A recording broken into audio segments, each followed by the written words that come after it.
I would like to request Shri Arjun Prakash ji and Shri Vishnu ji to please felicitate our chief guest.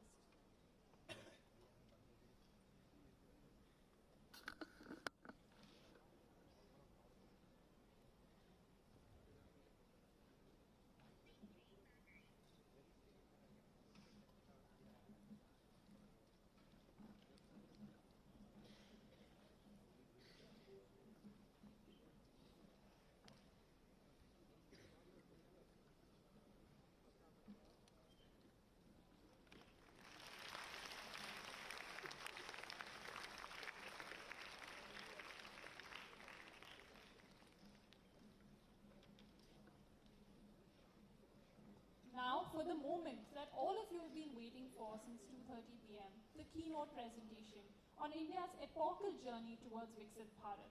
Our chief guest today will be throwing light on the work that has been done on various facets for us today to proudly say that we are going to realize our dream to become Viksit Bharat by the year 2047.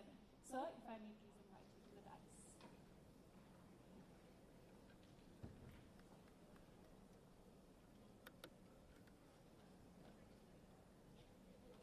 Good evening, Vanakkam.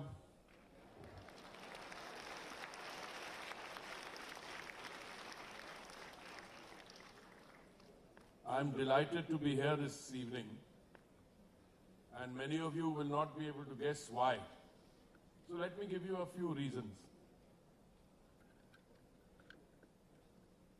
More than 50 years ago, when I was your age, we were not talking about a Viksit Bharat. I left Delhi University after a postgraduate degree in 1973 to teach at one of the colleges. At that stage, whenever anyone was finishing an education and looking forward to a professional career, there were 2 or 3 banks to look forward to, a small private sector, and if you were good at taking exams, you could join the civil service. From 1973 to 2024 has been a long journey, but that's only one reason. Therefore, I'm delighted that I'm speaking to a lot of young people. I think I was told your average age should be around 21 or so. But I'm also very happy to be in Coimbatore because I have a very special personal, emotional attachment with TamilNadu. You might wonder why that is so. Yes, my wife and I worked in Sri Lanka, but more than that, I have, and I can share this openly, my elder granddaughter in particular, she's 14 years old, she takes great pride in the fact that she has Tamil lineage. My son-in-law is somebody who was born in Tamil Nadu. He got his education, went abroad. But my granddaughter, especially the 14-year-old one, is with great pride that she says that her lineage is not only Sikhs, but also Tamil Nadu. So I have always a very special emotional bond when I come here. But today I think the purpose of this interaction assumes a special meaning. I was very happy when Akhilesh Mishra ji said that the canvas of Viksit Bharat, you know, the Honorable Prime Minister said that it is his dream, in a sense it's a commitment, that by 2047 India should be a Viksit or a developed nation. This is not a political commitment. My own view is, irrespective of whichever political party you belong to, if you belong to any party, or whatever be your political leanings, whether you are center of the spectrum, right of center, left of center, I would have thought that it is in everyone's interest that by 2047 we should be a developed country. And why is it important for all of you? Because my generation, I told you I was your age more than 50 years ago. I think I'm in reasonable good health. I should be around for a little longer. But the real beneficiaries of Viksit Bharat is all of you. Because we are today in 2024. If we are to be a developed nation by 2047 or earlier, and your average age today is 21, then in 2047, you will be 42 or 43 years old. And then you will be in the prime of life. Today, India has a demographic advantage. It is a young country, but it is more than just a young country. It is a fast-growing, one of the world's brightest spots in the economic journey. So I'll request Kritika to get us our first slide.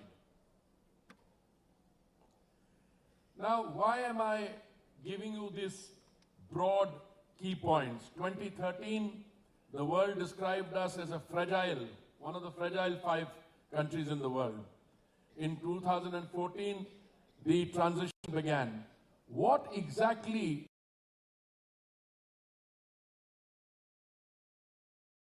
also like us who were characterized as fragile? But fragile meant if you're traveling, sorry I'm giving you a travel because this is about transition, and you had breakable stuff in your suitcase or your bag, then the airlines, whether you were insured or not for your baggage, the airline would put a stamp, fragile, handle with care. Because if you threw the bag on the conveyor belt, something would break. That was the world's perception of us.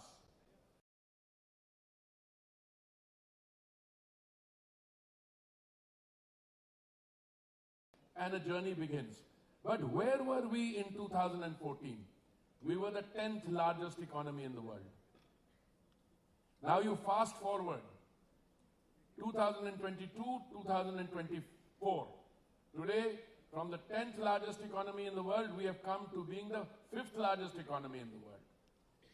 That jumping of 5 spaces is significant for a number of reasons. But I think the most important one is that for 190 years, after the Battle of Plassey, a trading company came to India, the East India Trading Company, and after coming here as a trading company, they acquired political control. And Akhileshji was describing, we had one people's movement where the father of the nation, Mahatma Gandhi, was able to establish a connect between a political party consisting of eminent lawyers, etc., and he created a link with the masses, the peasants, and a Jan Andolan began, the freedom movement, and we acquired our independence in 1947. But when we reached 1947, our economy had been destroyed. 190 years earlier, I'm talking about Battle of Plassey. 190 years earlier, a Jagat Seth or a Marwadi in Calcutta was rich enough to transfer the entire proceeds of the East India Company through one bill of transfer. At that time, 190 years earlier, India's contribution to the global economy was 25%. In other words, India, if you call it in Hindi, Sone ki Chidiya or the golden bird, contributed 25% of the global GDP. And after 190 years of colonialism, from 25% of the global GDP, we came rumbling down to 2% or so. That journey, which began in 2014 under the Honorable Prime Minister, today we are not only the 5th largest economy, but within the next 5 years, within the life of the next Lok Sabha, we will be amongst the 3 large economies of the world. Kritika, please fast forward. I have covered most of this in terms of narrative. If you look at the GDP growth, last quarter, the economy grew at 8.4%. If you look at CAGR inflation, it used to be 8.7% down to 4.8%. Foreign direct investment, we got $36 billion in fiscal year 14. Today, not even today, in fiscal year 22, it went up to 83 billion. When you look at exports, 466 has gone up to 777. Forex reserves from $30 billion, it has gone up to $645 billion. Current account deficit, again, has come down from 5.1 to 1 to 1.2. Please fast forward. Next slide, please. Now,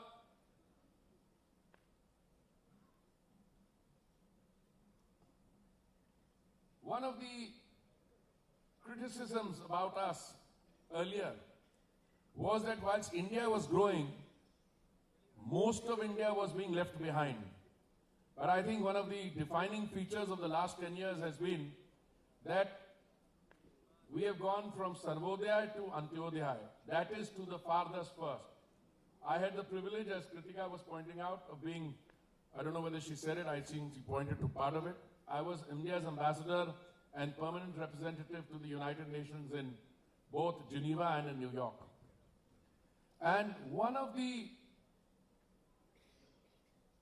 first-hand experiences I've had, when the United Nations system established what is called the Millennium Development Goals, the MDGs, which ended in 2015, the MDGs, in terms of concept, were devised by a think tank of the West, the OECD.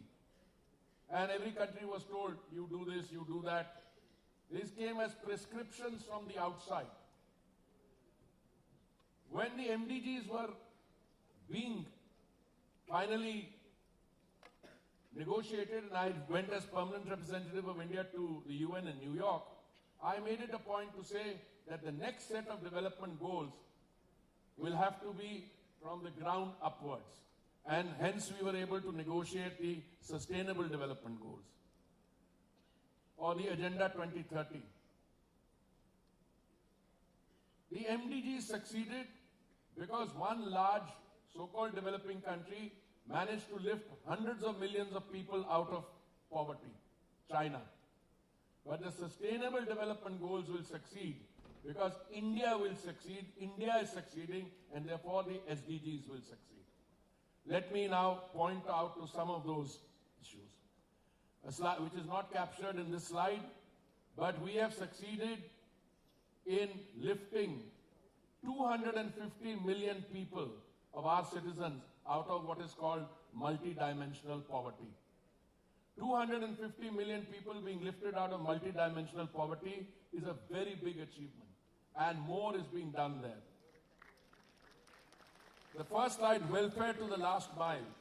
The philosophy of the Modi government is you don't only have to grow, you have to make sure that the benefits of development of goods and services reach the farthest, the weakest point in.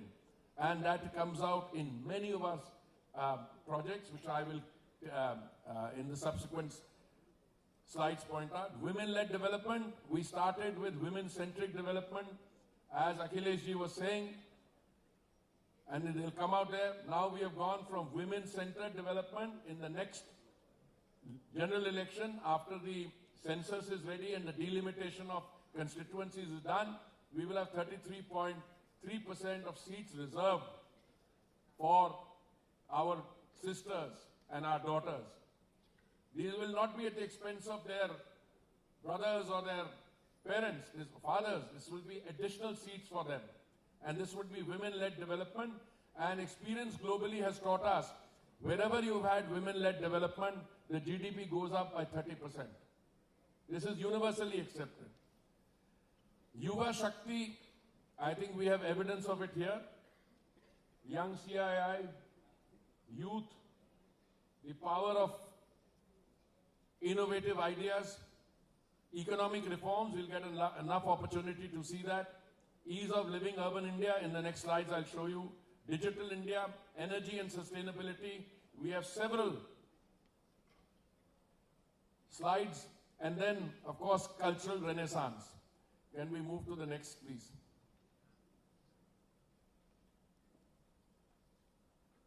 I mentioned moving from Sarvodaya to Antyodaya, or last mile benefits. Banking, 52 crore accounts of Jan Dhan Yojana. the amount of money given to PM Mudra Yojana, public distribution system. Today in the country, 800 million people or 80 crore of our citizens are getting 3 meals of dry ration in a day. And that scheme is going to continue for the next 5 years. Skilling the unskilled, supporting farmers, over 7.3 crore operational counts. Beat se bazaar, one nation, one market for agricultural products. 1.7 crore farmers now registered on eNAM. Ensuring the uninsured. Next slide, please. Now I would like to come to some of our programs. Akhilesh ji, when he was giving his short introduction, he mentioned about sanitation having gone up from 38% to about 100% sanitation cover. I want to share a more startling statistic, if you will allow me. I'll give you one more statistic. You know, we all produce what is called waste. We all produce waste. In 2014, the amount of waste which was reprocessed, both domestic waste, industrial, restaurants, at the end of the day, what they would do is take all their leftover vegetables and other things, just throw it outside the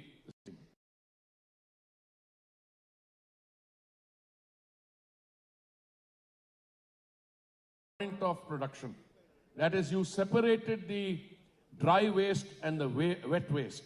Wet waste produced compost, dry waste was taken, and then you would try to reprocess it. But Akhilesh ji, the total amount of waste reprocessing which we were doing in 2014 was only 16%. Now these are statistics coming from states. So the states claim they were doing 17, 18%, but each state has a vested interest in exaggerating the amount of waste they were actually reprocessing. So I made a qualifier. And from 2014, from reprocessing 16%, today we are reprocessing in 10 years 78%. In other words, if you produce 100 tons of waste, you were only reprocessing 16 tons earlier. Now you are reprocessing 78 tons. That's why you have all these huge legacy dump sites like Ghazipur and others. And the Modi government has given a guarantee within the next 2 to 3 years, we will have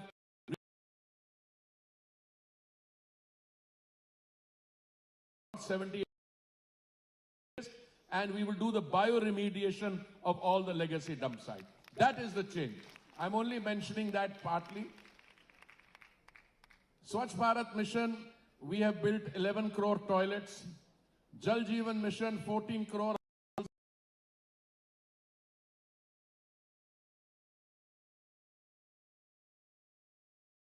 Including Ujjwala, Swachh Bharat, PM Awas Yojana, Jal Jeevan for the urban part I am. One of the most transformative changes in India has been the fact that Labhartis or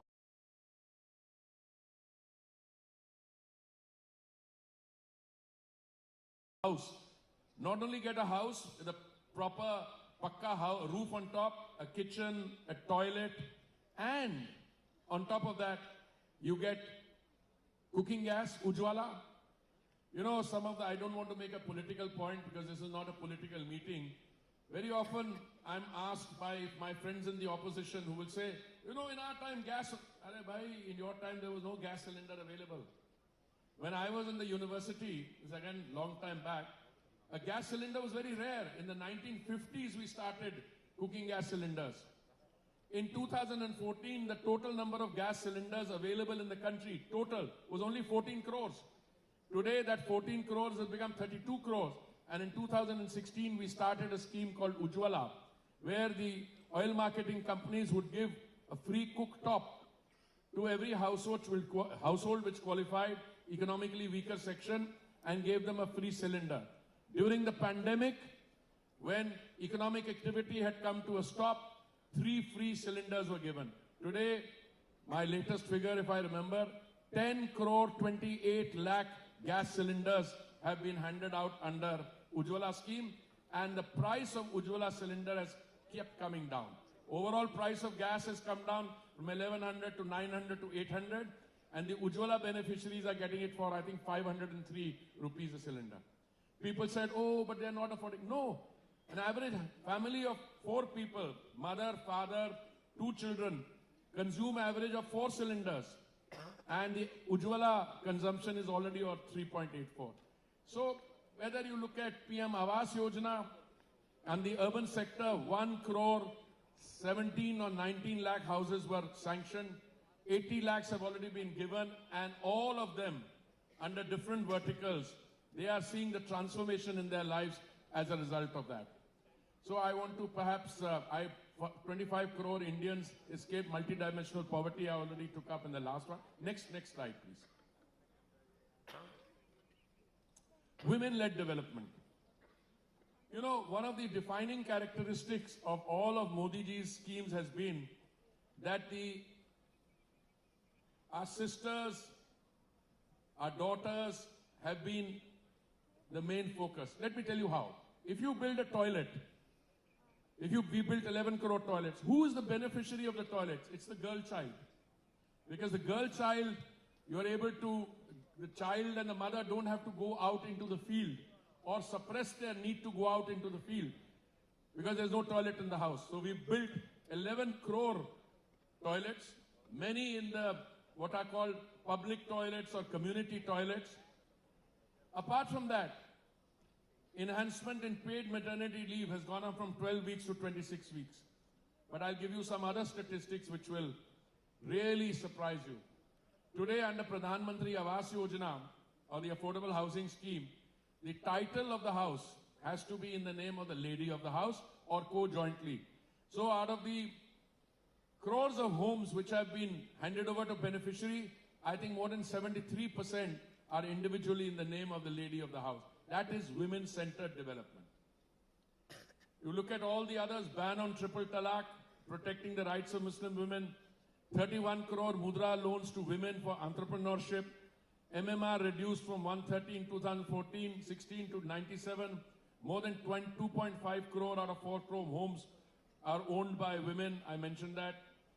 301 ITIs set up exclusively for women, more than 10,400 women officers in defense forces, 3 times increase since 2014. More than 10 crore families empowered through Ujjwala, I've mentioned.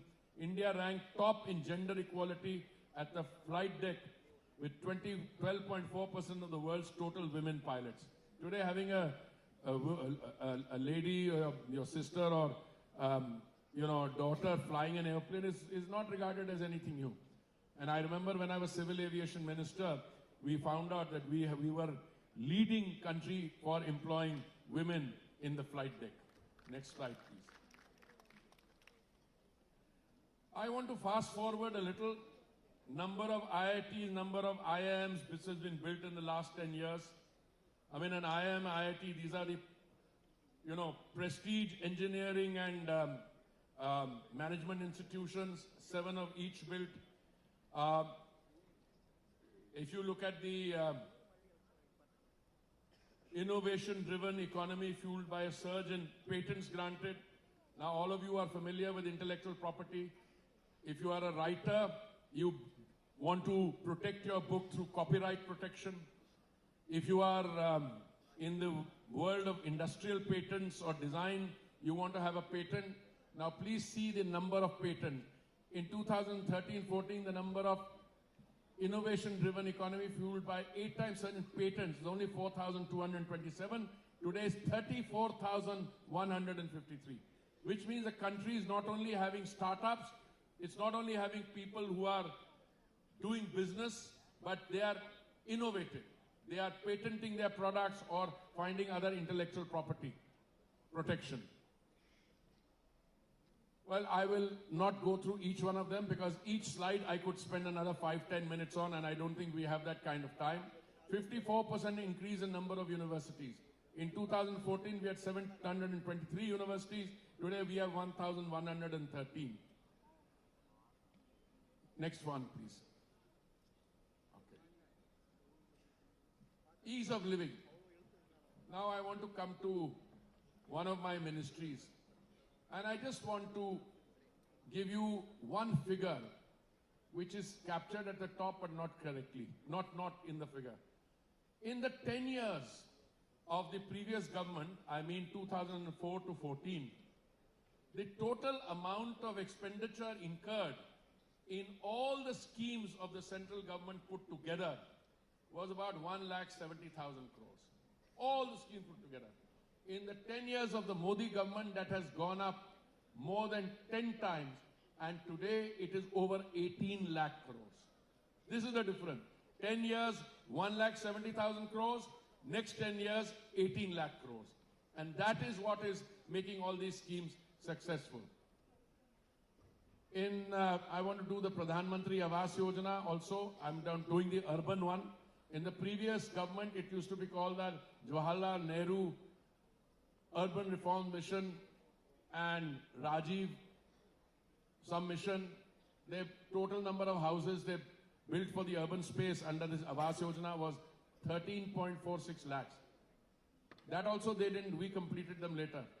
Now, from 13 lakhs, we have gone up to 1 crore, 1.186 crore.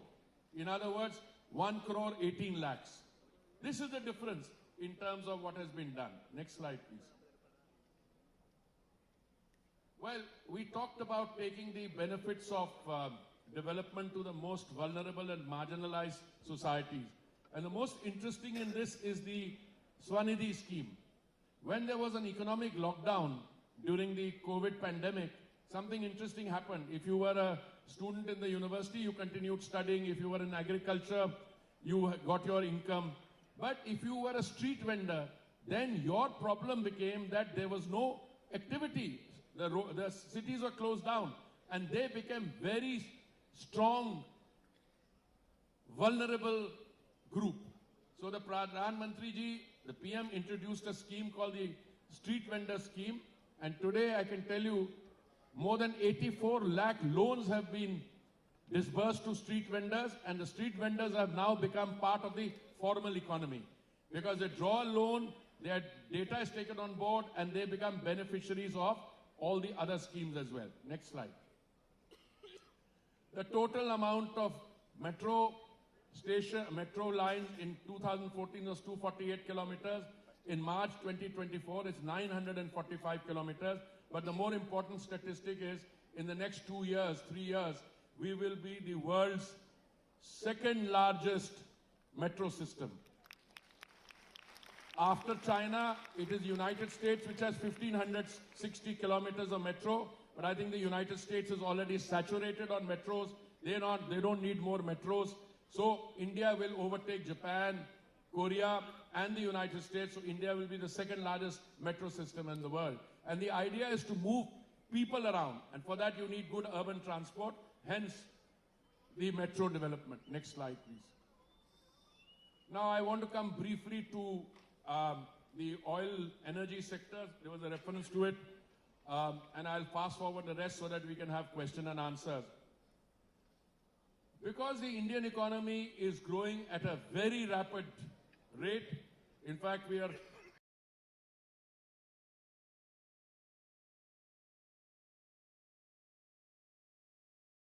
for every 1% increase in global demand, India, it increases 3 times. And the estimate is that in the next 20 years, 25% of the global demand will come from India. And something remarkable has happened whilst there was disruption in the global markets. Next slide, please. India was the only country in the world where petrol prices and diesel prices actually came down. What have we done for energy security? We diversified the number of countries from which we imported. Earlier it used to be 27, now it's 39. We have gone into biofuels in a very big way. We have done more exploration and production. and we made energy transition through electric vehicles, and now we are working full-time on green hydrogen. Next slide, please. Now, this is a petrol price comparison between the BJP-railed states, and why am I giving this to you? Because the Honorable Prime Minister on 2 occasions, November 2021 and May 2022, reduced the central excise duty on petrol and diesel, and the BJP states followed. As a result of which, there is a difference in petrol prices between the BJP-ruled states and the non-BJP ruled states. Some places, for instance, the difference between, in one case is 14 rupees 65 paise difference in between a BJP ruled state and a non-BJP ruled state. Let me also same thing in diesel, something like 10, 11 rupees different. Next slide, please. How have the oil marketing companies done? I would say in spite of all the fact that they held back their prices, they had done brilliantly. If the market rose 40%, our OMC's market rose 39%, our BPCL gained 43%, GAIL 70%, HPCL 72%, ONGC 125%, IOCL 153%, EIL 189%, and Oil India 215%. So the economy is growing. Today, if they are able to register growth, they pay taxes on it, and they're also able to keep prices down. Next slide, please. I just want to let this be the last slide in a way, and then I'll make 1 or 2 concluding remarks. Business is growing. Old laws have been done away with. We have faceless assessments for tax purposes. We have investor-friendly policies. We have enhanced insolvency framework, digital transformation, infrastructure development, startups. I don't know whether we have a slide on the number of startups we have and unicorns. Doesn't matter, doesn't matter. But today, I always, when I'm addressing young people like yourselves, you're not just going to be going into the employment market. You will be, in fact, contributing to the employment generation because you will be providing jobs to others because of the innovation that you are undertaking. Next slide. This is about Digital India. I think we are already familiar. Akhilesh gave you a beautiful example. He went to have lunch somewhere and that lady said, "Don't give me cash. Here is my QR code." I'm doing. I think these stories are all, I think we'll make this soft copy available to you. Next one. Gati Shakti. Now, one of the things that you have to notice that there's so much development taking place everywhere. It's very important to synchronize these. And Gati Shakti in infrastructure, I think, embodies that spirit of taking a coordinated, holistic view.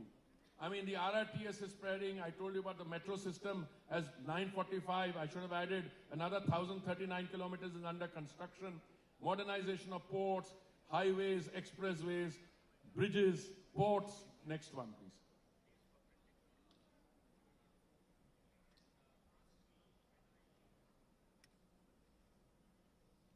Ramani bhajita noivini thirum veen sanjala magan ridme Sita Ramani bhajita noivini thirum veen sanjala magan.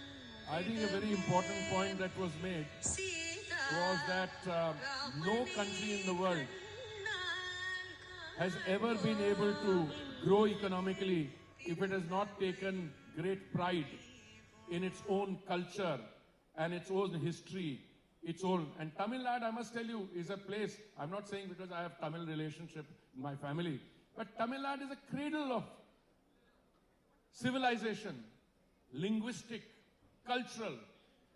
So here is a situation when we now are no longer have to be defensive or feel diffident about our culture. We take great pride. Equally, when you take pride in your culture, you take pride in the language, you take pride in the food, you take pride in local products. Local for vocal. I mean, this is part of it. Next one. Now, I think we've got what we've reached in 2024. I just want to conclude because I think I've taken a little longer time I just want to tell you what I think is going to be the shape of India in 2047. I think by and large, no matter which yardstick you look, no one, anyone, anywhere in the world today is doubting the fact that by 2047 or well before that, India will be a 40 trillion plus economy. No one is doubting that our per capita income, which is rather low right now, will be that over $14,000 per annum, which is more than what China's is now. But I think we can reach that Viksit Bharat status well before 2047. And I think this is what this meeting is all about. And this is why I am so encouraged by this interaction, because this is dependent on you. So today, join as Viksit Bharat ambassador, irrespective of what your political persuasions are. As Akhilesh ji said, our colleagues here will help you to the app. You download, give your ideas. Because the Viksit Bharat, I mean, these guys sitting around me are still young. But I'm not going to be around in 2047. But you can define the contours. You can define the nature of the development in a developed India. And I think India will be one of the two large economies of the world at the rate at which you are going. And the success, the rate at which we will get there will depend on you. So my congratulations to you for being born 50 years after I was born. So it's a more confident India. But more than that, today you have a government which only wants to provide a broad enabling system. You fill in the rest of the gap. So thank you very much. Thank you very much, sir, for really giving us a comprehensive insight into the major contours that the government has been working on tirelessly in the last 10 years to truly make it the India success story. So now for the part that I think everybody's been waiting for, the interactive question and answer round. Now before we start with that, just some simple quick rules. Please keep your question crisp and let's not engage in cross-questioning, because then that will give as many people a chance to take their question to the chief guest. Yes, and please do introduce yourself, which college you represent and what are you studying. So if we can start the first question. Can we have the mic, please? Please do introduce yourself. Hello. Hello, sir. Hello. We're unable to see